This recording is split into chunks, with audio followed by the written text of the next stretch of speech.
Todo crente defende a Bíblia, mas nem eles sabem como fazer isso direito. Então eles acabam se enganando e te enganando em relação a ela. É constrangimento puro. Como toda mitologia, existem coisas bonitas na Bíblia. Só que as feias são tão repugnantes e revoltantes que todo o resto fica meio dispensável. Aí a gente fica se perguntando como é que um livro desse serve de base moral para tanta gente. Mas aqui vão algumas dicas para você não se perder quando eles quiserem te dizer que esse livro é mágico ou que há significados escondidos nele. Para falar de repugnância bíblica, vamos ver Isaías e como os crentes acham que podem defender o profeta.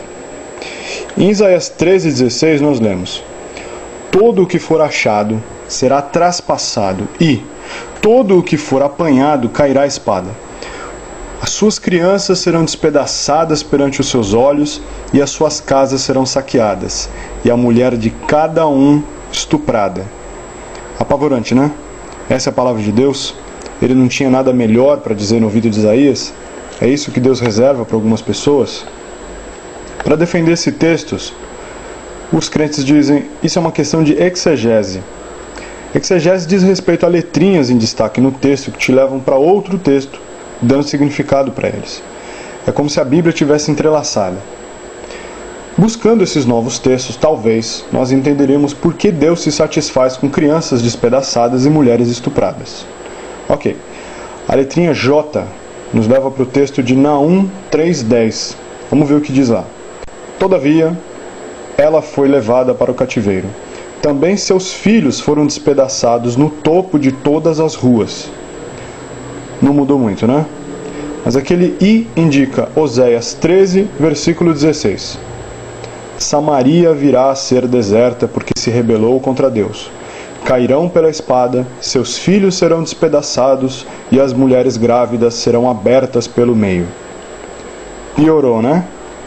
E o que a gente descobriu? Bom, a gente descobriu que a exegese não muda o significado dos textos, nem esclarece quais são os divinos propósitos para se despedaçar crianças, atravessar pessoas com espada, saquear casas, estuprar mulheres ou mesmo partir grávidas no meio. Exegese só te leva para textos onde são citadas as mesmas expressões.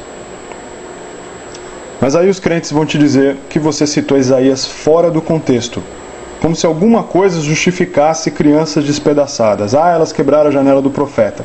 Isso é papo de louco, isso é papo de psicopata, nada justifica isso. Mas se você não se intimida com esse fora do contexto e tem estômago para ler tudo, o contexto é esse. Isaías narra a destruição da Babilônia e a entrada do Senhor dos Exércitos, quebrando tudo. Para os hebreus na época de Isaías, não existia nada mais pecaminoso que a Babilônia.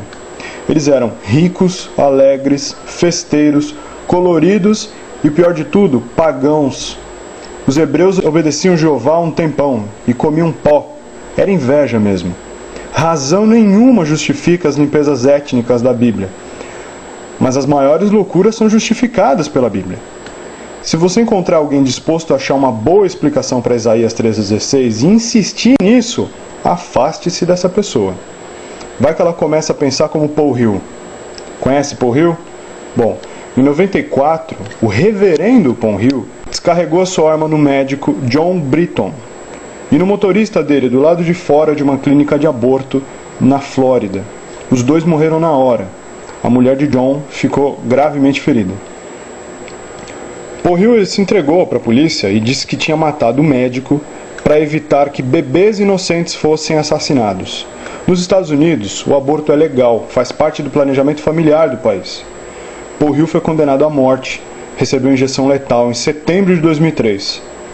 Antes dele ser executado, ele respondeu uma entrevista.